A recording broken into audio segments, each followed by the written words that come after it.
அப்போ கண்டிப்பா ஏதோ பிரச்சனை இருக்கு. பேசாம போலீஸ்ல மாட்டி விடலாமா? ஏதாவது ஒண்ணு பண்ணணும்.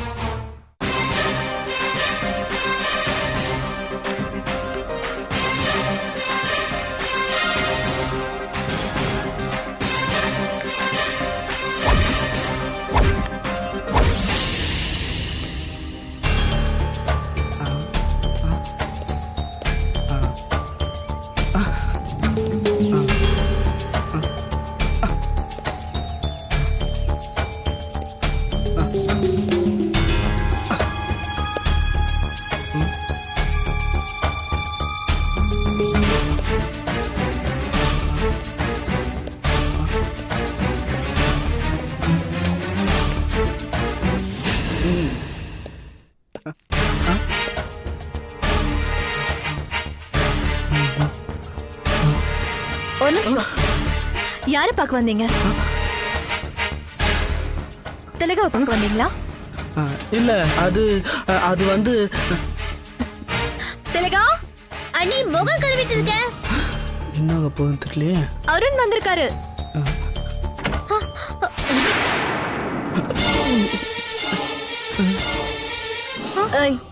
என்ன அப்படி பார்த்துட்டு இருக்க? இவர் தானே நான் செஞ்ச கேரட் அல்வாக்கு கைக்கு தங்கவலையில் போடணும்னு சொன்னவரு.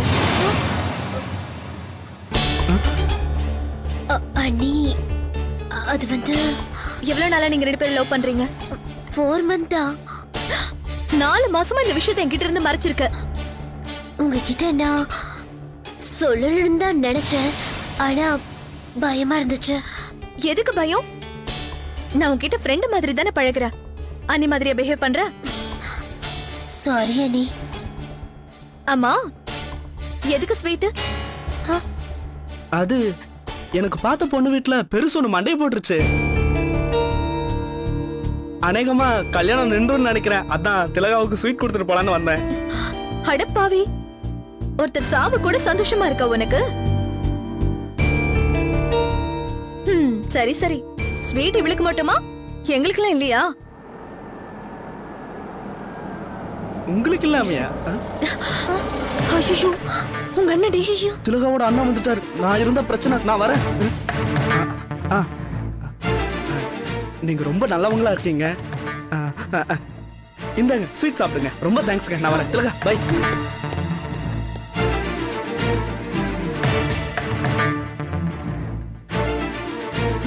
மறையர்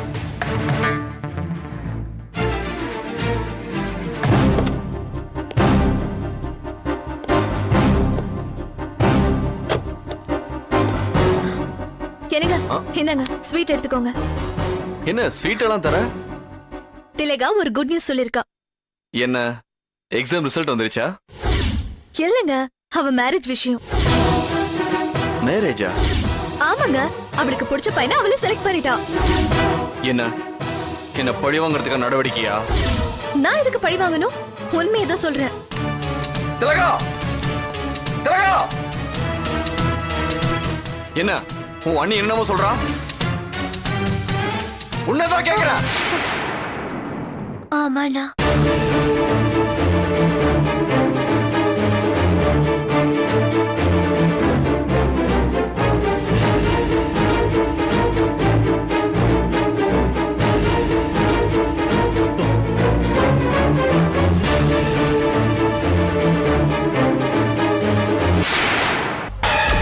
அண்ணி என்ன நீ?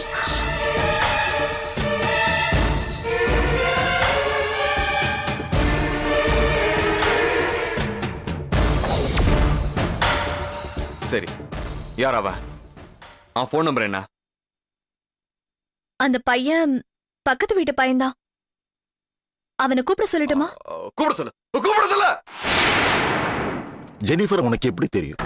நான் படிக்கிற காலேஜ்ல தான் ஜெனிஃபரும் படிச்சாங்க. அவங்கள எனக்கு ரொம்ப பிடிக்கும். அவங்க மேல எனக்கு தனி மரியாதை. ஸ்டடீஸ்ல எனக்கு நிறைய ஹெல்ப் பண்ணியிருக்காங்க. அவங்கள மாதிரி ஒருத்தர் என் வாழ்க்கை துணையா வந்தா எனக்கு நல்லா இருக்கும்னு பட்டுச்சு. நான் ஒரு தடவையா காதலிக்க ஆரம்பிச்சேன். பட் அவங்க கிட்ட நேரில் போய் ஒரு தடவை கூட என் மனசுல இருந்த ஆசையை சொன்னதே இல்லை. அவங்களோட எல்லா விஷயத்தையும் நான் டீப்பாக அனலைஸ் பண்ணேன். காலேஜ் படித்த வரைக்கும் ஜெனிஃபர் மற்ற பொண்ணுங்களை விட படிப்பாகட்டும், பிஹேவியர் ஆகட்டும், she is gem of the person. அதனால நான் அவளை கல்யாணம் பண்ணிக்க ஆசைப்பட்டேன். எங்கள் வீட்டில் கொஞ்சம் பிரச்சனை இருந்தது. அதை முடிச்சுட்டு உங்ககிட்ட வந்து ஜெனிஃபர் எனக்கு கல்யாணம் பண்ணி கொடுக்க முடியுமான்னு கேட்கலான் இருந்தேன். ஆனா அதுக்குள்ள இவ்வளவும் நடந்துருச்சு அங்கிள். அது மட்டும் இல்ல, எங்க அம்மா தான் ஜெனிஃபர் ஏதாவது பண்ணிருப்பாங்கன்னு நினைச்சு அவங்கள போலீஸ்ல புடிச்சு கொடுத்துட்டேன். ஆனா எங்க அம்மா கொடுத்த தகவலை வச்சு சட்டவிரோதமா கருக்கலை பண்ற ஒரு இடத்துக்கு போய் ஒரு பொம்பளையை விசாரிச்சாங்க. எனக்கு அந்த பொம்பளை மேல சந்தேகம் வந்தது. 4-5 நாளா விசாரிச்சதுல ஜெனிஃபர் அங்க கூட்டிட்டு வந்த ஆள் யாருன்னு ஓரளவுக்கு நான் கண்டுபிடிச்சிட்டேன் அங்கிள். யாரு அந்த யோகியன்? நான் யாருன்னு சொல்லுவேன், ஆனா நீங்க தாங்க மாட்டீங்க அங்கிள். பரவாயில்ல, சொல்லுப்பா, யார் அந்த அயோக்கியம்? உங்க ஓனர் முகுந்த். என்னப்பா சொல்ற? ஆமா அங்கிள், அந்த முகுந்தன் ஜெனிஃபர் கர்ப்பத்தை கலைக்கிற பொம்பளை சந்திக்கிறானா என்ன அர்த்தம்? அவனுக்கும் இதுல ஏதோ சம்பந்தம் இருக்குன்னு தானே அர்த்தம். அந்த அம்மாவை நான் பார்க்கணும். ஏற்பாடு பண்ண முடியுமா? கண்டிப்பா அங்கிள். ஆனா ஒரு வேண்டுகோள். என்னப்பா? நான் உயிருக்கு உயிரா காதலிச்ச ஜெனிஃபரை இந்த நிலைமைக்கு ஆளாக்குனது அந்த முகுந்தன் தான் கன்ஃபார்ம் ஆச்சுன்னா அவனை நீங்க என்கிட்ட ஒப்படைக்கணும் அங்கிள். அவனை நான் கொல்லணும், என் கையால கொல்லணும் அங்கிள். அப்பதான் ஜெனிஃபரோட ஆத்மா சாந்தி அடையும், சாந்தி அடையும் uncle.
Yeah, we don't want to do anything to scare your children. That's the last thing we want to do. We don't want to scare anybody.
you enjoyed this video, kindly like, share, comment, and for further our interesting videos, subscribe our channel below.